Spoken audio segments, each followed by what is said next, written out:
Hello, everybody out there. That was a terrible clap. I'm not going to lie to you, but without further ado, for today's video, I wanted to make a video on how to kill a job interview.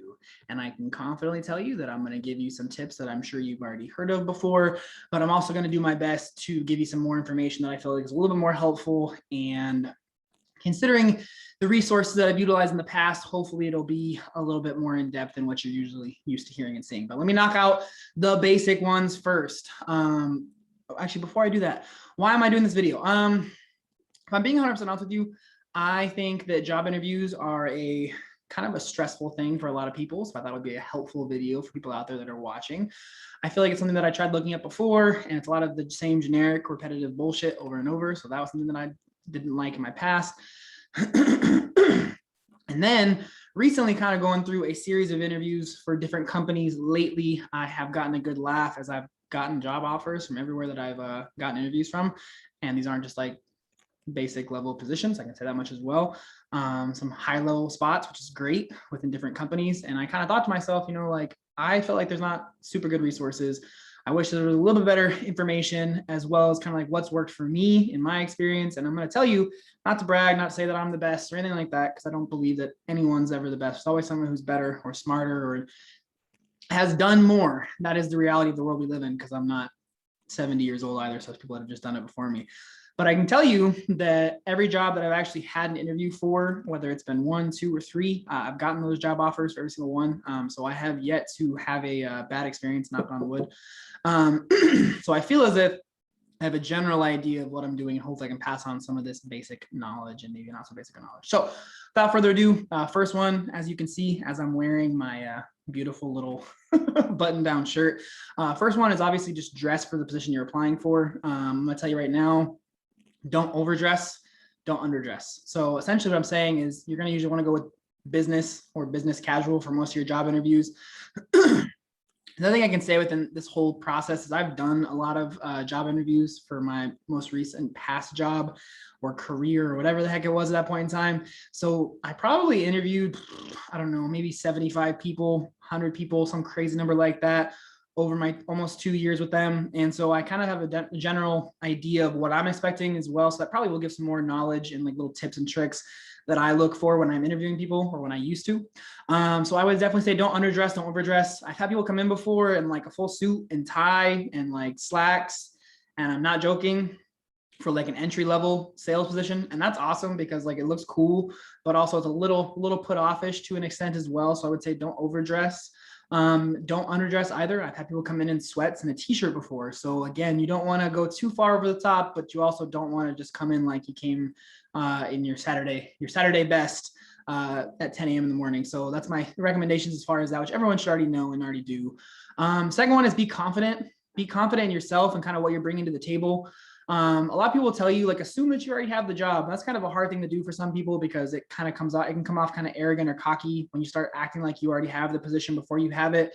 But just being confident in who you are, what you're bringing to the table, the fact that you're going to bring something to the table that someone else isn't going to, the fact that you have different knowledge than other people have, like regardless of what it is, just be confident in what you're bringing and who you are and the way that you act, your body language, your speech, your dress, everything that you're doing, to be confident in like the interview process. Next one is going to be like practice the interview basic questions. So you can literally go online and Google it and like look up like common interview questions, and I guarantee you, you're going to get a few that are off of that list. I believe for most people, they're going to develop their own set of interview questions for different companies, for different positions. So you can probably get it kind of honed down and kind of like look over those questions and have a better idea of what you're going to get asked. Because the last thing you want to do, is walk into a job interview and have someone throw you a curveball question and you're like, oh, wow, never had someone ask me that before. And you have no idea what the hell you're going to say. So do a little bit of practice, do a little bit of research, especially if you know specifically like what you're applying for, which obviously you should know what you're applying for. But if it's a very specific job, you should probably look up interview questions that are relevant to that. Or if it's a management position, look up management relevant interview questions and just get a general idea of what you're going to be throwing out there and what you could be facing, so that you're not running into like walls and be like, oh crap, like I said, I have no idea what I'm going to say. From there, another one that I don't feel like a lot of people talk about, but I think was a big one for me is research the companies that you're actually going to go interview with. And I would say researching about like the company, their core values and like what they're about and like any new projects they're working on. Those are all things that are going to make you stand out, because if you're able to touch on those, ask questions about those, like utilize those different things within your interview, it's going to be helpful. I've done an interview before where I literally talked about new projects that they were working on, and that was questions that I asked about and then gave my insight on those projects. So I definitely can tell you it's a good way to kind of stand out, because it shows, one, you obviously care about where you're applying. You obviously want this job, maybe a little bit more than somebody else who didn't take that time. But two, it's going to make you stand out, because it's going to be like, oh, cool, we're actually having a conversation about something that this company's about, or something we're working on, or something along those lines. So it's going to kind of make you stand out a little bit. From there, kind of leads right into what I was going to say, which is standing out, being memorable. You want to make sure that when you're doing these interviews that you want to be memorable, because if people don't remember who you are, they don't remember like your previous experience, they don't remember the interview with you. If you don't stand out in that interview, I can guarantee you that you're not going to get the job. You have to become memorable in their minds. You have to be someone that they liked in that process. And again, like if they're able to recall information about you when everyone's sitting down, or they're talking to their boss, or they're just looking over like the people that all applied and reminiscing in their head, it is definitely going to help you stand out in their brain, which is going to make them be a little bit more biased to wanting to bring you onto their team than someone who didn't stand out at all. And another like random funny example of this, one of the most random things that actually helped me be memorable before, I wore a very specific set of socks. It was like business socks, but it had sushi on them. And I actually had I think he was the VP of West at that point in time for the company, but he was like, I like your socks. And I was like, oh, thank you. And then everyone asked, well, what socks you wear? I'm like, oh, I'm wearing sushi socks. And look at them. Okay, cool. But I'm going to guarantee you that was something that just sat in their brain, and they remember like, oh, this guy had sushi socks. And like, even if that's a dumb thing for them to remember you for, it's going to help bring back you to their memory and like keep you in their brain a little bit longer, which is what you want to be doing, is standing out and being memorable. From there, you want to make sure that you're being personable, and you want to make sure that you're actually like relating to these people. Because if someone asks you a question about, okay, like what's your greatest achievement, and it's like all data and all statistics, and it's all about you being the best, and you're not talking about your team, you're not talking about how you grew or how you developed or kind of any of the processes that got you there, and it's just very like, this is the way it is, ABC, and that's it, and you're very dry, it's going to just not reach them on a personal level. It's kind of the same thing within like being personable as being talkative and being outgoing. I can guarantee you that if you have a high energy in your interview, if you're being a talkative person, you're smiling, you're nodding, like you're engaging, you're going to again stand out from people that are more dry and drab. And I know there are certain people that are more serious, or certain jobs that are more serious, but like I can guarantee you that you being higher energy and being more engaging is going to be more helpful. I would tell you, when you answer your interview questions, don't go on a rant and tell a story, like a storybook. But I would tell you is, I would say like, it's better for you to talk more with an answer than talk less. So if someone asks you, tell me a time when you faced a difficult situation, you had to overcome it within your last role, and you're like, oh, I had a worker who wasn't doing their job, so I coached them and had a conversation, and then, followed up, and then that was it. They got better. Like, it's a very boring, dull, dry answer versus, excuse me, really getting into it and elaborating what actually happened, what methods you took, and how you coached your team member to be a better team player, or to improve their performance, or whatever it may be. So I really would recommend talking a little bit more and explaining a little bit more than being more short and drab and kind of dry. From there, another thing I would really tell you is mirror and match, or I guess like being kind of like relatable, which is kind of like being personable, but mirroring and matching, you can Google it online, but essentially like you'll find really good videos too from like salespeople and other people who are like into psychology or sociology, who will have a lot of good information. So I would really recommend that if you don't know what mirror matching is. But to give you a kind of quick example of what I understand about it and kind of how I utilized it, is I've realized that there are certain interviews that I've done where I have people that I'm talking to, and they're very mellow and they're very relaxed, and I'll still be happy and positive, but I won't talk super loud like I normally want to talk. I won't be as boisterous with my hand motions. I won't be as uppity as I normally like to be, because I have a lot of energy. Now, if I have somebody in front of me who's super loud, super talkative, and they're just like all about it, then I'm going to match that personality. I'm going to bring my energy level up, and I'm going to talk a little bit louder, use my hands a little bit more, and try and match the person in front of me. And I can tell you, this is helpful because one thing you don't want to do is you have someone who's really quiet and they're interviewing you a little more serious. You don't want to be super loud because that might turn them off. They might be like, dude, this guy's way too loud. He has way too much energy. He drank 8 cups of coffee, 9 Red Bulls before he came in. Like, we're not going to hire him, and you're going to turn him off. And same thing in reverse.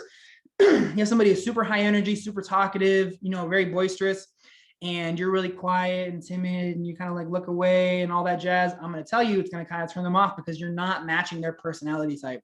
It's a very big thing in sales. It's literally called mirror match. You can Google it, but I'm going to tell you, if you're able to do that in all the different interviews you have in life and really try and mirror and match people, then it's going to be helpful. And it's the same thing in conversation.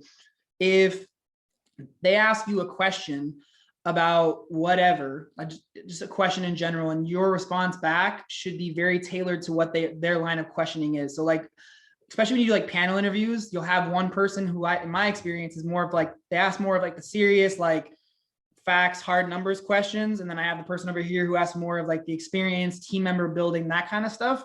So for more serious hard facts, yeah, I'm still going to talk. I'm still going to actually like alliterate my answer and like give my full breadth of what I have to say. But I am going to be more focused on like the data, the numbers, and the reality. Where with the other person, I'm going to be a little bit more talking about the experiences, the coaching, the relationships I have with people. And you really got to mirror match that way as well. Now, the last tip I have for you is one that a lot of people say to do, but I don't think a lot of people really do it. And I know it's kind of like weird to do, but they always ask you at the end of interviews, do you have any questions for us? And I feel like this is a great opportunity to ask some questions that, again, make you memorable, make you stand out. And also it shows that you actually are interested in the position, because I'm going to tell you, if you sit there and say, no, I don't have any questions. And I did that before when I was younger and was doing entry-level jobs, and I still got those jobs, but I can guarantee you it would have been even more of a clear-cut thing for me to get them if I would have asked memorable and like engaging questions. So some things that I would say don't ask is, don't be like, how much is the salary? How many hours do I have to work? Stuff like, or like, what location am I going to be in? Because like those show, that maybe you haven't done your research, and maybe that's more of a priority to you than being a member or a team member of the company. Some quality questions that I would recommend is asking, okay, what is the day in the life of being a general manager for this company? Or like, what does a normal week look like? Just so they can give you feedback and kind of let you know. It's also going to be helpful for you, because you're going to be like, oh, like, this is what I'd actually be doing. Do I actually want to do this? But again, it shows them that you care, that you're interested, that you're engaged, and that you want to know more. Another great question is to ask them. Sometimes people will tell you in the interview, sometimes people won't, but I always like to ask if they don't tell you like full depth is kind of like, hey, like, what is your experience within this company? Like, how was it coming up? What was your experience in this position and then the position before it? And really asking them their experience. Again, it's going to make you stand out. It shows that you kind of care about them. You care about your potential growth in the company. It also is going to make you stand out because people like to talk about themselves. And when you give someone the opportunity to tell you their story, they're going to be like, oh, I like this person because like they're asking me about me and I want to tell them about my story. And nobody ever asked me about where I came from or how I came up in this company. So it definitely will make you stand out as well. So those would be a couple like quick off the top of my head questions that I would recommend that you do ask. I do feel like there's other questions that you can throw out there that are going to be kind of the same line of things. I don't write down all my stuff, even though I really should, so that I remember everything I want to say in these videos. But I know I had a couple more in my head, but it is what it is. So again, you can ask some more quality questions that show that you care about the position, you want to know more about it, and that you want to know what's going on. Oh, one more thing I did say at the beginning, but it's also true, is if they are working on new projects or they have new things they're developing within that company, I would recommend asking about those. So if they have a new app that they're using for some program, ask about it. Ask, hey, I saw this, I like this application, it looks really useful. Like, how's the development going? Like, how effective is it being? What's the usage rate? Stuff like that, because again, it's going to show that you did your research, you care about the company, you know something about their company. And again, all these things are making you stand out and being different than everybody else who's applying for these jobs. So those are my quick tips. Don't know how many I gave you, but I gave you, I feel like some classical ones, as well as some like a little bit, maybe not newer, but a little bit different than what you normally see on a blog or a regular YouTube video, I hope. So at this point in time, what I like to do is ask not ask, but answer live questions. So if anybody does have any live questions on Twitch or Facebook Live, feel free to ask them now. And again, just so everyone knows who ends up watching this video, the whole point of this channel, of the greater than movement, greater than careers, greater than everything, is to help 100 million people. That's the initial first goal. The best way that we can do that is if you did get any quality helpfulness, if you got any help from these videos, if you got any good quality content, if you feel it's going to impact you in a positive way, or it might help out one of your friends, family, whoever, feel free to share it. Whether you share it directly, you just tag them in it, you tell them about it, text them, say, hey, this dude had a cool video. That's the name of the game. We're trying to help 100 million people improve their lives in little ways and big ways, whether it's brightening somebody's day, changing a kid's life by helping him pick a better career path or life path, or just improving people's relationships, whatever it may be. So again, thank you guys for watching. Everybody on YouTube, I greatly, greatly appreciate it. So for all the YouTube friends out there, I'm going to answer my questions now that I see popping up, and I'll talk to you guys soon. So again, for the YouTube friends, stay healthy, stay safe, and I'll talk to you guys real soon. Bye.